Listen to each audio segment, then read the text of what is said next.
Un grand merci à tous ceux qui sont ici déjà, et puis aux organisateurs, aux gentils organisateurs de ce tout premier congrès. C'est toujours très difficile de démarrer quelque chose à partir de presque rien, et en plus là c'est un sujet important. Donc merci encore, et merci de m'avoir offert l'opportunité d'intervenir à l'intérieur de la rubrique intitulée Médecine ancestrale. Parce que le cancer, en effet, c'est une maladie ancestrale. C'est une vieille maladie qui existe depuis les débuts de l'humanité.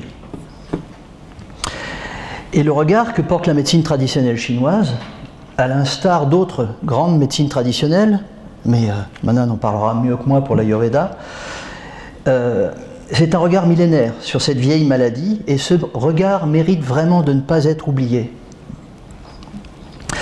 Parce que pour ancien qu'il soit, il s'agit d'un regard tout à fait original aujourd'hui. Un regard bienveillant, un regard singulier, qui peut offrir, qui est à même d'offrir des perspectives nouvelles sur le plan thérapeutique, mais aussi et surtout peut-être sur le plan prophylactique, préventif de cette maladie. Parce que cette maladie, vous remarquerez peut-être au fil de l'histoire qu'elle semble avoir connu une excroissance proportionnelle au processus de civilisation. Un processus qui effectivement nous a permis de vivre mieux, mais qui nous conduit aussi, au fil du temps, à nous fragiliser davantage, à nous affaiblir davantage. Alors pour comprendre l'approche traditionnelle chinoise du cancer et de ses traitements, je vous propose de partager un moment la vision qu'a cette médecine de la vie humaine, parce que le regard sur la vie n'est pas tout à fait le même dans les différentes médecines. Essayons de nous rappeler au moins trois choses en filigrane de ce qui va être dit. Premièrement, la vie ne nous appartient pas, dit-on en médecine chinoise. Nous appartenons à la vie. Ça fait une grosse différence. Nous sommes, vous voyez, en ce moment, on est en train de respirer le même air en ce moment. On partage l'air. On absorbe l'air qui vient du ciel. Et ce qui nous parcourt, on a mangé à midi, ça vient de la terre et ça devient notre sang. C'est pas moi qui l'ai dit, il y a 2000 ans, quelqu'un a dit ceci est mon corps, ceci est mon sang. Donc le sang vient de la terre, les battements du cœur, c'est les battements des tambours de la grand-mère terre dans les chants amérindiens. Et les chants, c'est le souffle du ciel. On est comme un bébé suspendu au sein de sa mère. Ces deux rythmes nous maintiennent en vie, on appartient à la vie. Si on pense que notre vie nous appartient, on arrête de respirer tous ensemble, 5 minutes, et on en reparle. Ça, c'est une première évidence qu'il faut replacer en général lorsqu'on s'intéresse aux vivants. Une autre chose importante, c'est qu'il y a différentes façons de regarder la vie, de s'intéresser aux vivants. Des façons qui sont tout aussi scientifiques les unes que les autres, mais comme il y a des médecines, il y a aussi des sciences. Et chacune regarde le vivant d'une manière spécifique. Un vieux professeur me disait qu'on a deux façons de comprendre la vie. On peut s'enfermer dans un laboratoire et on rive nos yeux à un microscope. Ou alors on sort dehors et on écarquille les yeux. Ces deux visions sont justes. Elles sont intéressantes toutes les deux, à leur manière. Mais elles ne mènent pas du tout aux mêmes conclusions, aux mêmes approches médicales. Il se trouve que la médecine d'Hippocrate, qui est contemporain de la médecine chinoise, n'est pas celle de Pasteur. Et quand on dit la médecine de Pasteur, on entend souvent ce terme chez nous, on oublie un peu le fait que Pasteur n'était pas médecin, il était biologiste. Ce qui n'est pas tout à fait la même chose. Troisième élément important, c'est que la médecine traditionnelle chinoise, mais pas que la médecine chinoise, comme l'a dit le docteur Sadeghi, qui est intervenu sur le film précédemment, les médecines traditionnelles en général établissent une analogie permanente entre l'être humain et la nature à laquelle il appartient. Notre corps peut être vu comme une terre. C'est un paysage, un tableau clinique, et nous sommes parcourus de fleuves, de rivières, nous avons des forêts, des prairies, des surfaces minérales qui dépassent les reliefs, et effectivement on a des climats, c'est des émotions. Et on compare couramment, dans les médecines traditionnelles, le fonctionnement de l'organisme humain par analogie au fonctionnement d'un pays. Et les organes vitaux sont comme un gouvernement qui gère ce pays. A l'inverse, d'ailleurs, on peut voir la planète comme, évidemment, bien avant l'hypothèse Gaïa, comme un être vivant qui a ses frissons, ses tremblements et ses bouffées de chaleur. Vous avez remarqué, on lui a filé la fièvre depuis un moment. Donc c'est à partir de cette vision naturaliste, globale, analogique, que je vous propose de regarder un moment l'approche du cancer du point de vue de la médecine chinoise et ses traitements. Mon maître de médecine, le docteur Léon Kokyuan, donc c'est 15 générations de médecins de tradition familiale en Chine, disait « Supposez que vous rentriez de vacances.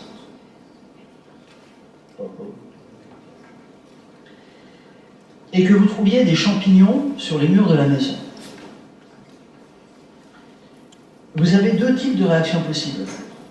Vous pouvez vous dire, tiens, il y a des champignons, et vous intéresser directement aux champignons. Alors là, vous allez les dénombrer, vous allez les mesurer, vous allez faire des biopsies, des prélèvements de ces champignons pour les analyser sous le microscope et déterminer de quel type de champignons exactement il s'agit.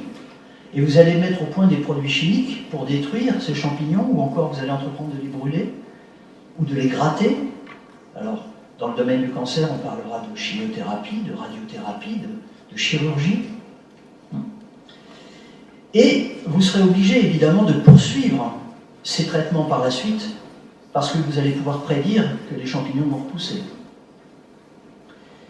Et puis, vous pouvez avoir une autre forme de réaction qui est de dire, oh, vous rentrez dans cette pièce, il y a des champignons, mais votre réflexe, c'est de se dire, mais il y a de l'humidité dans cette pièce. Ça ne circule plus, le climat n'est pas normal. Ça ne vous intéresse pas tellement de savoir de quel champignon il s'agit. Par contre, le climat n'est pas normal. Et là, votre réflexe, ça va être d'ouvrir les fenêtres, de remettre le chauffage, de faire entrer l'air, la lumière, de changer le climat interne. Et si le climat change, les micro-organismes changent, parce que nous appartenons à la vie. Évidemment, si le nombre de champignons accumulés est suffisamment important pour créer son propre microclimat intérieur, il faut s'en occuper aussi, et l'un n'empêche pas l'autre. On peut très bien nettoyer d'un côté et assainir de l'autre. Mais une chose est sûre, c'est que si l'on se contente d'empoisonner les champignons en laissant la pièce complètement insalubre, c'est sûr qu'on va simplement pouvoir prédire,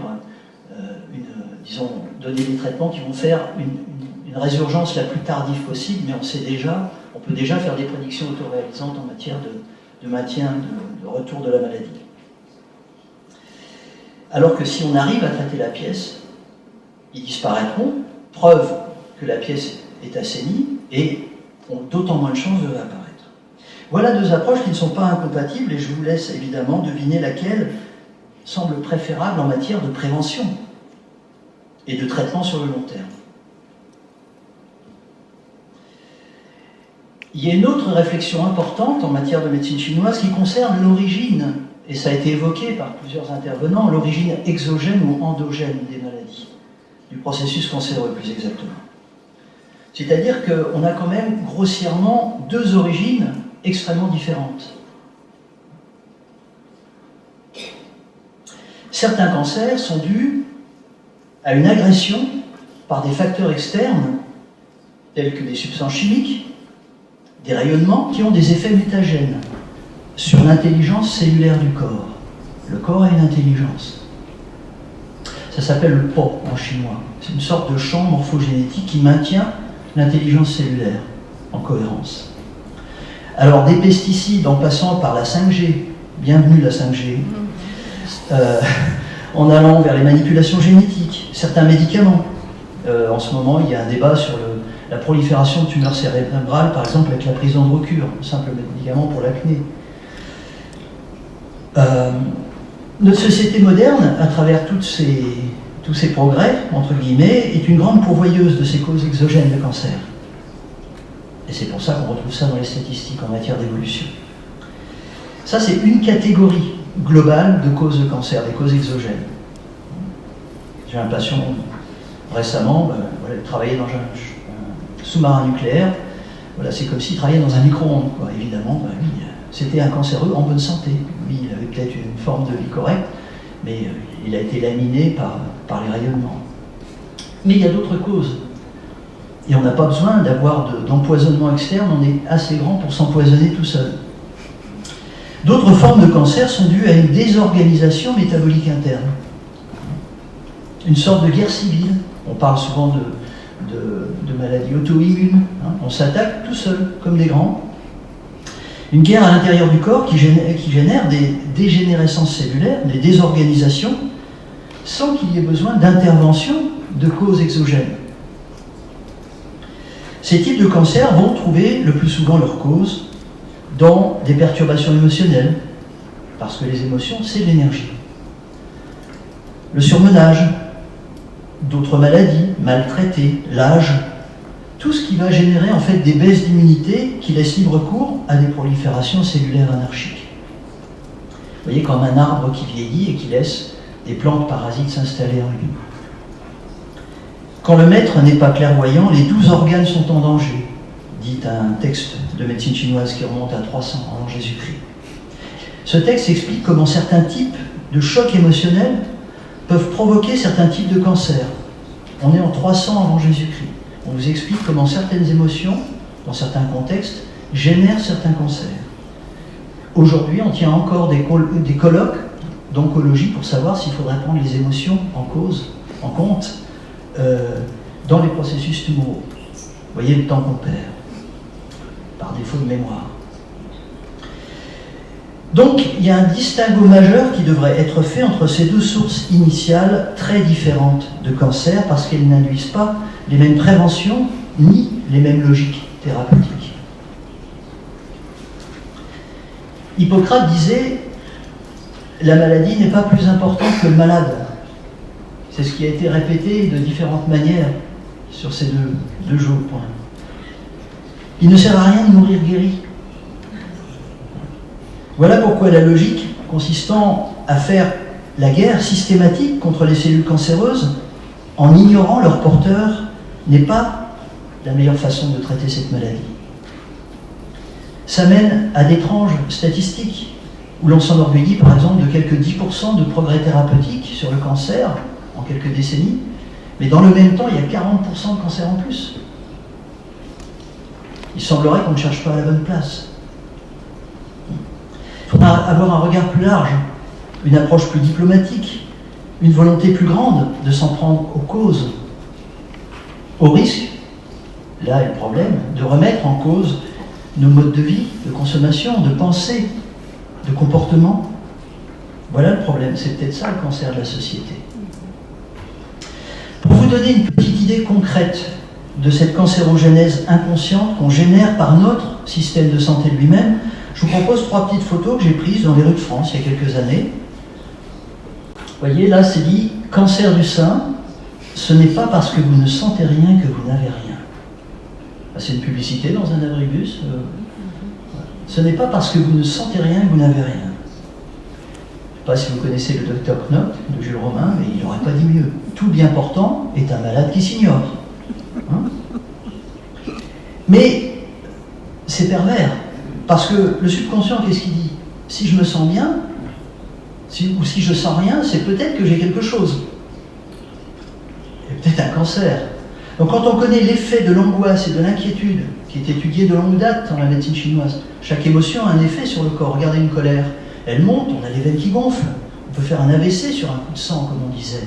La peur, on peut faire dans son pantalon, avoir une incontinence des selles ou des urines. Une émotion un tant soit peu puissante, on voit très vite l'effet sur la physiologie. Imaginez ces émotions réfrénées à l'intérieur, l'effet cocotte-minute que ça peut avoir, la désorganisation. Donc, quand on connaît l'effet de l'angoisse, de l'inquiétude sur un processus tumoral, ben voilà une campagne qui fait le nid de ce contre quoi elle prétend lutter. C'est impressionnant si on y réfléchit. Deuxième exemple. Je vis, mais le cancer aussi. Vous notez au passage la mine réjouie de la patiente. Hein? Donc, elle est atteinte d'un mélanome et elle est focalisée sur sa condamnation. Hein? Elle est dans le couloir. La peur et la tristesse aussi sont des émotions qui ont des effets sur la physiologie, sur les processus tumoraux qui font baisser les défenses immunitaires. Bon, ben, une publicité comme ça, elle est peut-être efficace en matière de recherche d'argent, ça c'est possible, parce que la peur fait vendre, mais elle montre toute son ignorance en matière de recherche thérapeutique. Une petite troisième pour la route. Ne vous inquiétez pas, c'est un cancer. Hein? Alors, ça se veut l'humour. C'est pour faire comprendre que grâce à la recherche, et l'argent qu'on va donner pour la recherche, demain on pourra soigner le cancer aussi facilement qu'un simple rhume. Si tant est qu'on arrive à traiter correctement les rhumes de nos jours, c'est une autre question. Pourquoi pas? Sauf que tout psychologue sait que le subconscient ne retient pas la négation. Ne pensez pas à un ours blanc, qu'est-ce que vous faites? Donc ne vous inquiétez pas, c'est un cancer. Quand vous avez ça sur toutes les publicités dans la rue, votre subconscient il retient juste inquiété cancer. Ça c'est tout le problème en hypnose. Il faut faire attention à la façon dont on formule les choses, parce qu'on ne retient pas la négation. Vous savez, comme ces personnes qui disent, peu importe qu'on dise du bien ou du mal de moi, du moment qu'on parle de moi. Voilà. Donc, ne vous inquiétez pas, c'est un cancer, bingo. Une chance de plus de s'en faire un. Je m'en tiendrai là des exemples, j'en ai d'autres, mais vous l'aurez compris, l'ignorance patente de l'action des émotions sur la physiologie humaine, et je vous ai donné qu'un exemple avec les émotions, on aurait pu prendre d'autres causes de cancer. Mais c'est l'un des drames de notre médecine. Le placebo et le nocebo ne sont pas des handicaps à l'évaluation scientifique des traitements. Ce sont des moteurs puissants du fonctionnement humain et du dysfonctionnement humain. Et donc, il faut les prendre en compte. Il faut faire avec dans les processus de maladie et aussi dans leur traitement, y compris et surtout en matière de cancer. Le Neijing, cet ouvrage de 300 de Jésus-Christ, après avoir expliqué l'effet des émotions sur certaines maladies, dit le médecin, s'il n'a pas assez d'autorité pour détourner l'esprit du patient, toute la médecine sera impuissante. Et il précise de quelle qualité est l'art du médecin qui ignore cela. On peut poser la question aujourd'hui. De quelle qualité est l'art du médecin qui ignore le fait qu'il y a plusieurs dimensions dans l'être humain? Dans l'être humain, il y a le mot être. Voilà un petit exemple, parmi bien d'autres, qui montre à quel point la recherche médicale et la politique actuelle de lutte contre le cancer mériteraient, à mon sens, un peu plus d'ouverture, et merci à ce congrès d'y contribuer, d'humilité, de curiosité vis-à-vis de ce que les médecines anciennes, comme la médecine traditionnelle chinoise, mais elle n'est pas la seule, ont à apporter au débat. Je suis presque. Il y aurait eu un autre angle de réflexion intéressant. On aurait pu s'interroger sur les protocoles thérapeutiques. Merci, parfait. Les protocoles thérapeutiques face au cancer, qui font habituellement fi des particularités individuelles des patients. J'ai pris de chinois que vous connaissez bien. Si ces traitements à l'identique sur des années arrangent l'industrie pharmaceutique, parce qu'on fait un médicament et on adapte les gens au médicament, ça facilite aussi les études randomisées, mais ça contribue à exproprier l'individu du champ de sa maladie. Et c'est loin de favoriser la prévention des récidives. Autre sujet qui aurait pu être intéressant, c'est à partir de la vision médicale chinoise du vivant, on aurait pu aussi essayer d'évoquer le caractère civilisationnel du cancer. Maladie qui semble frapper d'autant plus les humains qu'ils ont tendance à s'éloigner de leur nature première et à se comporter eux-mêmes comme un cancer vis-à-vis de la planète qui les porte. On aurait pu aussi s'intéresser au fait qu'il est illusoire d'essayer de traiter certaines maladies si on n'aime pas les gens. Ou si on ne s'aime pas soi-même. Parce qu'en médecine chinoise, on a deux cœurs ici. Il y a la pompe, dont quelqu'un a parlé déjà. Puis, si vous allez dans les églises, il y a aussi une lampe à ce moment-là. Et tout ça, ça marche ensemble. Donc, on va éviter d'aborder trop de sujets d'un coup, parce que dans un temps si court, mais mon vieux professeur disait que la hâte fait partie des 9 états psycho-affectifs malsains qui favorisent le cancer. Alors, on ne va pas courir et vouloir parler de tout. Mais vous aurez compris que ce sont des sujets qui méritent, chacun de ces sujets mériterait évidemment un congrès à lui tout seul. Et donc, ça c'était pour vous dire merci. Et petite remarque finale, c'est qu'en Chine même si la Chine a beaucoup changé depuis la révolution culturelle, parce que la médecine chinoise était une médecine impériale, il ne faut pas oublier qu'elle a été interdite pendant un certain temps en Chine, avant d'être introduite, un petit peu modifiée, on va dire, parce qu'elle a aujourd'hui à cœur de se plier aux standards épistémologiques de la médecine occidentale, mais du coup, c'est assez difficile de prouver qu'un médicament est efficace sur 10 000 personnes quand on est obligé de le modifier pour chaque patient. Mais en tout cas, en Chine, c'est une évidence que la médecine est intégrative, c'est-à-dire que la médecine occidentale, qui est une médecine de guerre, qui a forgé ses armes sur les champs de bataille, sait très bien attaquer les cellules méchantes, mais par contre, c'est bien d'avoir une médecine qui évite aux patients de mourir guéris, donc les deux fonctionnent très souvent ensemble. Et donc, on n'a plus qu'à espérer que, grâce aux médecines encore vivantes, aux ethnomédecines encore vivantes sur cette planète, on puisse permettre à Hippocrate de faire sa place à côté de Pasteur. Merci.